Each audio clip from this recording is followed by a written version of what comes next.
Thank you, General. Let me, before I begin, thank the participants in our roundtable today. 2 mayors, 3 mayors, chiefs of police, attorneys general, and community organizers are doing significant work in bringing down violent crime in their communities. There is no one answer fits everything, and it's about being engaged and multiple organizations being engaged. So I want to thank you for the time you spent with us today. And I warned you I'm coming back at you again for more information. And we just met, as I said, with a bipartisan group of mayors, law enforcement, and community leaders. And we discussed a comprehensive strategy that I'm releasing today to combat the epidemic of gun violence and other violent crime that we've been seeing in our country for far too long, that has spiked since the start of the pandemic over a year ago. Crime historically rises during the summer, and as we emerge from this pandemic, with the country opening back up again, the traditional summer spike may even be more pronounced than it usually would be.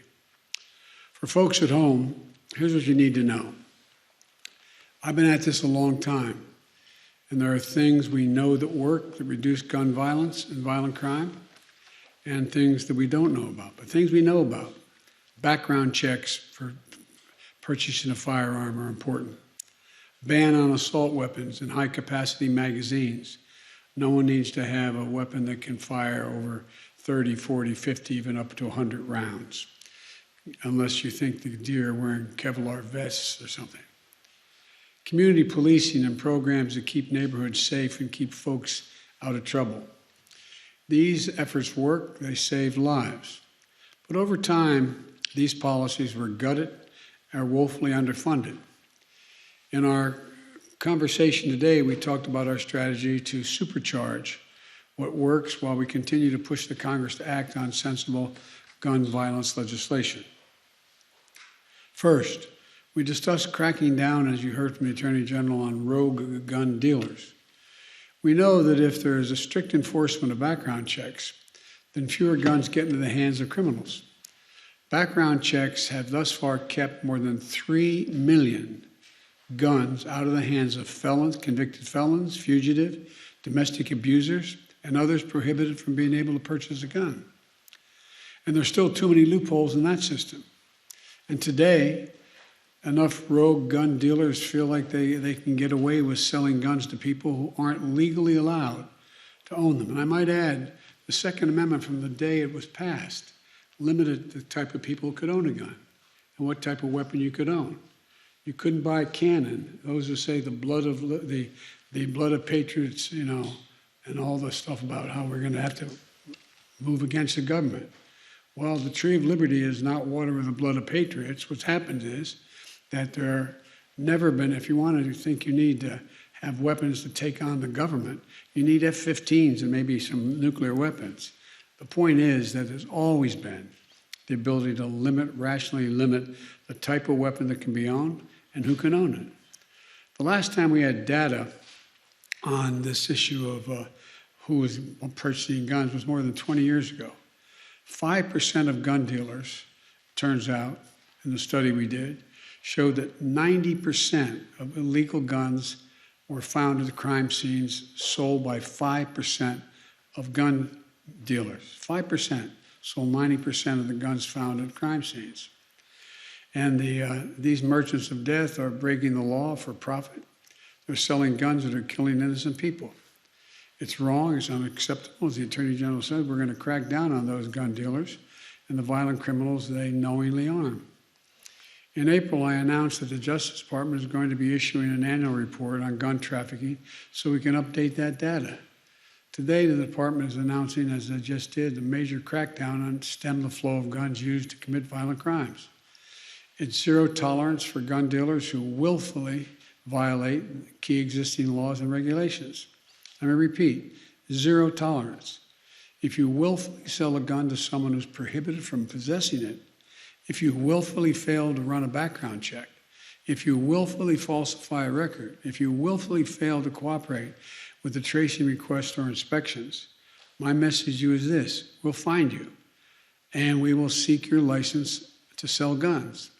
We'll make sure you can't sell death and mayhem on our streets. It's an outrage. It has to end, and we'll end it, period. Second, we discussed disrupting illegal gun trafficking. Now, the gun lobby wants you to believe that cities that are had the toughest gun laws still have the highest rates of gun violence, as was pointed out by the group we had today in our roundtable.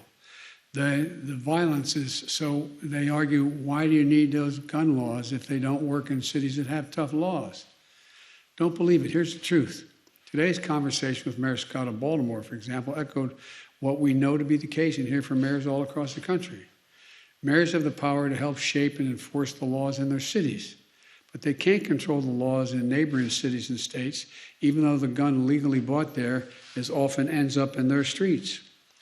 Mayor Scott says that 80% of the guns in Baltimore were acquired outside the city.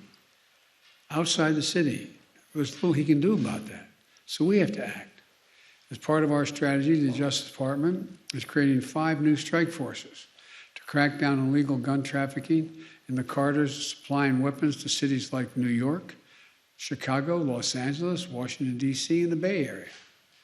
With these strike forces, local and federal law enforcement and prosecutors are going to be able to better coordinate the prosecution of illegal gun trafficking across city and state lines. So, illegal guns sold from the back door of a gun shop in Virginia don't end up in a murder scene in Baltimore. And if they do, then local and federal law enforcement can better coordinate to trace illegal gun sales back to a shady gun dealer and hold them accountable. Police Chief Murray of the Police Chief Murphy, Paul of Baton Rouge, Louisiana, talked about how he's coordinating more closely with the Bureau of Alcohol, Tobacco, and Firearms, the ATF, and the Federal Bureau of Investigation, the FBI, to help take on criminal organizations committing violent crimes in the city. This kind of coordination is essential to keeping the weapons of war out of the hands of dangerous criminals, fugitives, and gangs, as well as organized crime. Third, we discussed historic funding for states, cities, and counties, and tribes for law enforcement and crime prevention. You know, they've not only had to fight this pandemic, they've also had to deal with economic crisis that has decimated their budgets, forced them to cut essential services, including law enforcement and social services. And amid the COVID-19 pandemic, they've had to deal with a second public health crisis, gun violence. The American Rescue Plan, which we passed in the first 100 days of my administration, is providing much needed and historic relief to bring back those law enforcement jobs and social service jobs. Much of this relief has already arrived. The rest is on its way. And we're now providing more guidance on how they can use the $350 billion nationally that the American Rescue Plan has available to help reduce crime and address the root causes. For example, cities experiencing an increase in gun violence are able to use the American Rescue Plan dollars to hire police officers needed for community policing and to pay their overtime. Mayors will also be able to buy crime-fighting technologies like gunshot detection systems to better see and stop gun violence in their communities. They can use the funding to scale up wraparound services for the residents as well, including substance abuse and mental health services that we know will make a difference in prevention of crime. Here's another example that reminds me of the old saying my mom used to use. She said, "An idle mind is a devil's workshop." Well, school's out for the summer. Teenagers are in tough neighborhoods. No jobs, more trouble. We know summer jobs, training, and recreation for young people work. They help make sure young people pick up a paycheck instead of a pistol.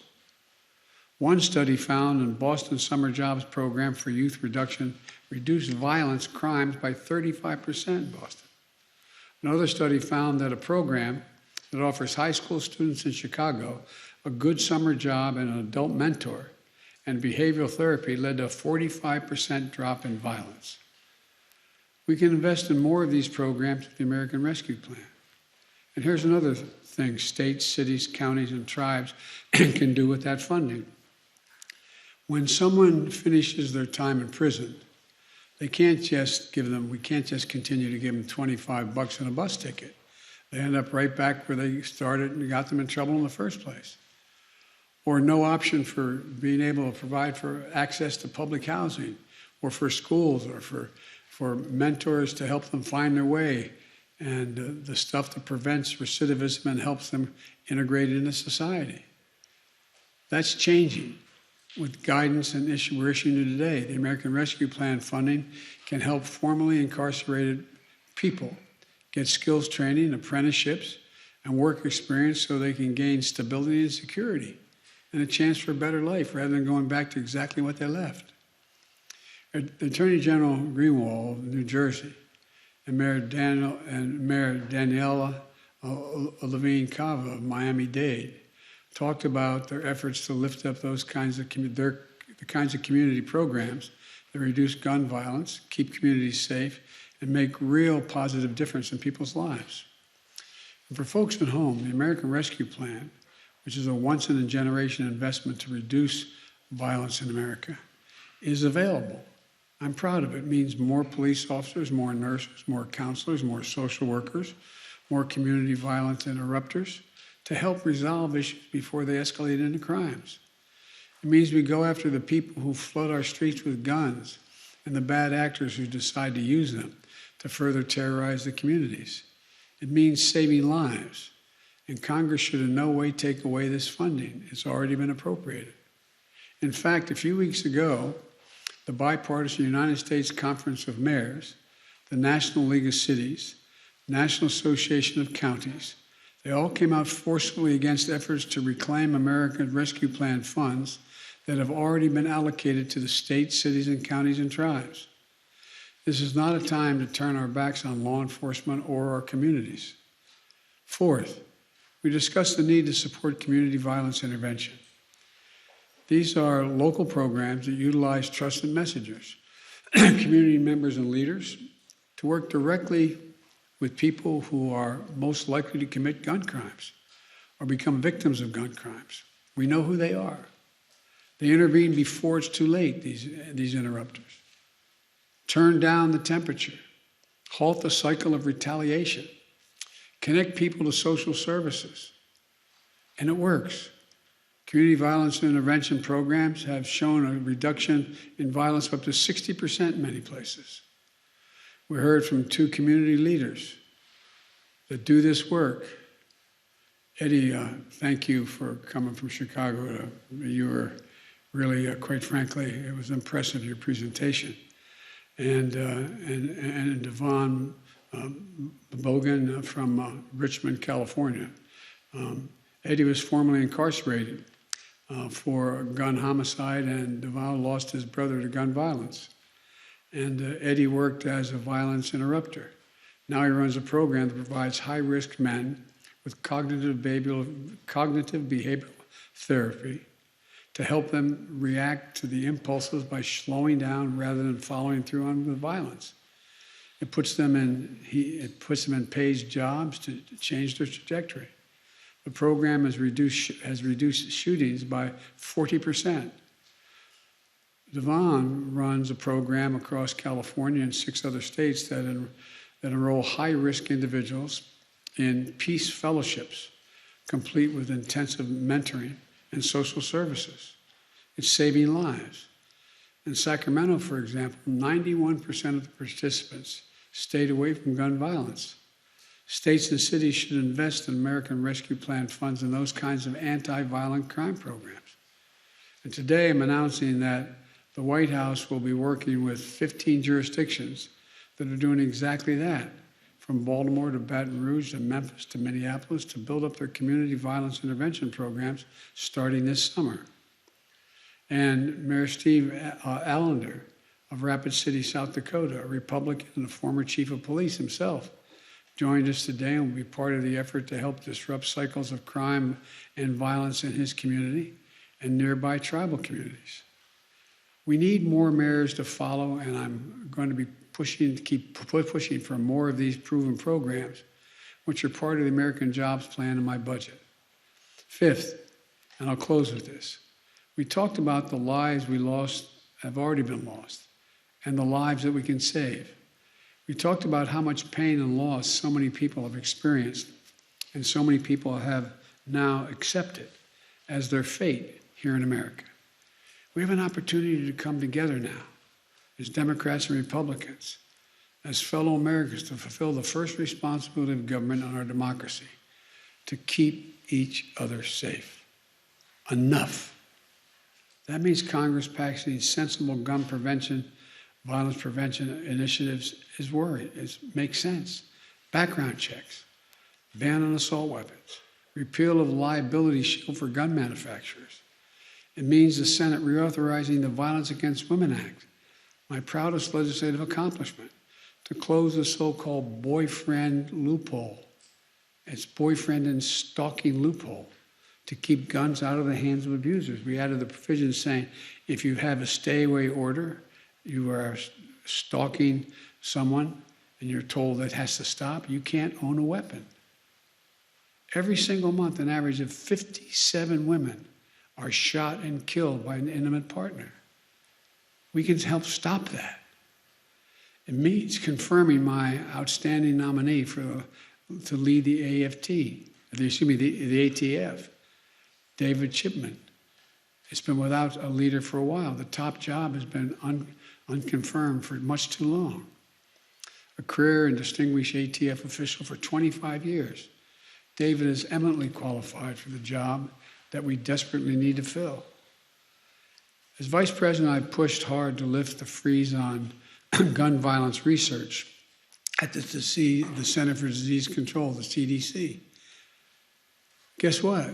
Why should they not be able to study gun violence and what causes it? But there's been a block on it. I want to unfreeze that. As president, my budget doubles funding for the gun violence research at the CDC and the National Institutes of Health, the NIH, to study gun violence as a public health threat that it is.